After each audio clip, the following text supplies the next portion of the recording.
হাতে ঢোকাতে হবে। হাই এভরিওয়ান, তোমরা সবাই কেমন আছো? আশা করি সবাই অনেক অনেক ভালো আছো। আমিও ভালো আছি, আমার মেয়েও ভালো আছে। একটু হাই করে দিই। হাই। প্রথমে ইন্ট্রোডাকশন করে দিই, ইনি হলেন আমার বরের অফিসের কালিগ। আর আমরা এসেছি আজকে মলে ধোসা গিলতে। ধোসা না, শুধু আরও অনেক কিছু আছে। এখানে আছে মোমো। আর আমার বরের ধোসাটা, আমার ধোসাটা পুরোপুরি আলাদা। আমার বর নিয়েছে এখানে পেঁয়াজ ধোসা, পেঁয়াজ মশলাদার ধোসা। আর আমার ধোসাটা পুরো প্লেন ধোসা, এটা আমি আগেই বলে দিচ্ছি। আর আছে মোমো। মোমোটার সাইজটা খুব বড়, কিন্তু মোমোর চাটনিটা একদম বেকার, তরকারির মতো। আর ধোসার যে ঝোল ফোল হয় সেগুলো মোটামুটি ঠিকই আছে। আর ধোসার সাইজটাও অনেকটা বড়, অনেক ভালো লেগেছে খেতে। আর আমার বর এখনই খাওয়া শুরু করে দিয়েছে। আর আছে এখানে চিকেন চিজ্জা। এটা হলো চিকেন চিজ্জা, দারুণ লাগে খেতে। এটা আমি উড়িষ্যায় অনেক খেয়েছি। আর চিকেন চিজ্জার পিসগুলো এখানে অনেক ছোট দিয়েছে। কলকাতাতে, উড়িষ্যাতে তো ভালোই ছিল বড় বড়, এখানে কেন জানি না ছোট দিয়েছে। ঠকিয়েছে হয়তো আমার বোকা বরকে। আর আছে কোল্ড ড্রিঙ্কস। কোল্ড ড্রিঙ্কসটা ছাড়া আমার বরের এসব খাওয়াই চলে না। আর এখানে আমার মেয়েকে নিয়ে আমি তো গপাগপ গিলে যাচ্ছি। শুধু আমার মেয়েটার জন্যই দুঃখ লাগছে যে আমার মেয়েটা এগুলো খেতে পারে না, এখন খেতে পারবেও না। এখন আমরাই শুধু গিলি, কোথাও বাইরে গেলে আমরা ভালো মন্দ ঠুসি, আর আমার মেয়েটা কিছু খেতে পায় না। হ্যাঁ, ওকে শুধু একটু পটাটো ফ্রাইটা দিই, ফ্রেঞ্চ ফ্রাই না কী বলে আমি জানি না, আমি বাংলা ভাষায় বলছি। এটা পটাটো ফ্রাই, একটু ভালো লাগে, একটু সস দিয়ে খেলে।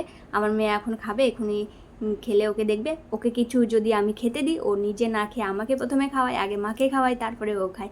আমার মেয়েটা এখনই এতটা ম্যাচিওর হয়ে গেছে যে যখন আমি খাবার খাই দুপুরে বা সকালে বা যাই হোক, বাড়িতে যখন খাবার খাই তখন মেয়েকে আগে খাবার খাওয়াই, তারপরে আমি খাই। আর আমরা যখন বাইরে কোথাও যাই, আমার মেয়েকে কিছু দিলেও আগে আমাকে খাওয়াই। বাড়িতেও ওকে কিছু দিলেও আগে আমাকে খাওয়াই, তারপর নিজে খাই। আমার মেয়েটা এতটা ম্যাচিওর হয়ে গেছে। দেখুন আমার মেয়েকে, খুব বাইরে আসলে এতটা হ্যাপি হয়ে যায়। এই মলের আমরা হচ্ছে এফএমবি পার্টনার। মলে যত অলওয়েজ এনি সেক্টর এনি। দেখুন, আগে ও আমাকে খাইয়ে দিচ্ছে, তারপরে ও খাবে। প্রথমে আমাকে খাইয়ে দেয়। ওকে যাই খেতে দিক, যে কোনো কিছু খেতে দিক, ও আমাকে খেতে দেয়। আমার মেয়েটা এত ভালো না, এত ভালো, আমি কিছু মানে এটা কিছু বলার নেই। প্রথমে আমাকেই খাওয়াবে। আমার মেয়েটা এত ভালো, খুব প্যারি মেয়ে আমার। তারপরে ও খাচ্ছে। দেখুন, প্রথমে ও কিন্তু আমাকেই খাওয়ালো, আর আমার মুখের কাছেই ধরে আছে খাবারটা যে এটা মা খাবে। তারপরে ও খাচ্ছে এক হাতে।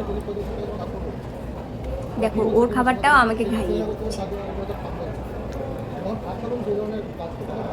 যাই হোক, এখানে আমরা অনেক কিছুই আজকে খেলাম। খেয়ে দিয়ে এনজয় টেনজয় করে আমরা যখন বাড়ি ফিরছিলাম, আমার বর বলছে আমি তো হাউস ওয়াইফ, ঘরের সারাদিন কাজ করি, সংসার সামলাই, কাজ সামলাই, বাচ্চা সামলাই, এভরিথিং। তো আমার শরীরে কখনো কখনো অনেক ব্যথা হয়, কোমরে পেইন হয় সি সেকশনের জন্য। আমার বর বলেছে তুমি সারাদিন এত খাটো, আজকে একটু রিল্যাক্স করো এখানে। তো মলে যখন আমরা নিচে নামছিলাম, নিচের ফ্লোরের যে উপরের ফ্লোরটা আছে, সেখানেই এই মেশিনটা ছিল, বডি ম্যাসাজ মেশিন। এখানে আমি প্রথমবার উঠেছি, ফার্স্ট টাইম উঠেছি, তাই খুব নার্ভাস লাগছিল, ভয় লাগছিল। আর গোল গোল কী সব ছিল পিঠের নিচে, পায়ের নিচে, হাতের ওখানে সব, মনে হচ্ছে যে একটু গুদগুদি টাইপের দিচ্ছিল, গুদগুদি দিচ্ছে। আমার শাঁখা চুড়িটা হাতে ছিল জন্য হাতগুলো পুরোপুরি ঢোকাতে পারিনি। যাই হোক, আমরা অনেক আনন্দ করেছি, অনেক এনজয় করেছি আমার মেয়েকে নিয়ে। তারপর আমরা মল থেকে বেরিয়ে পড়েছি বাড়ির দিকে। এখন আমরা বাড়ি ফিরছি, অনেকটা রাত হয়েছে, বাড়ি গিয়ে মেয়েকে খাওয়াতে হবে। আবার অন্য কোনো দিনে নতুন ব্লগে দেখা হবে। টাটা, বাই বাই, ভালো থাকবেন গাইস।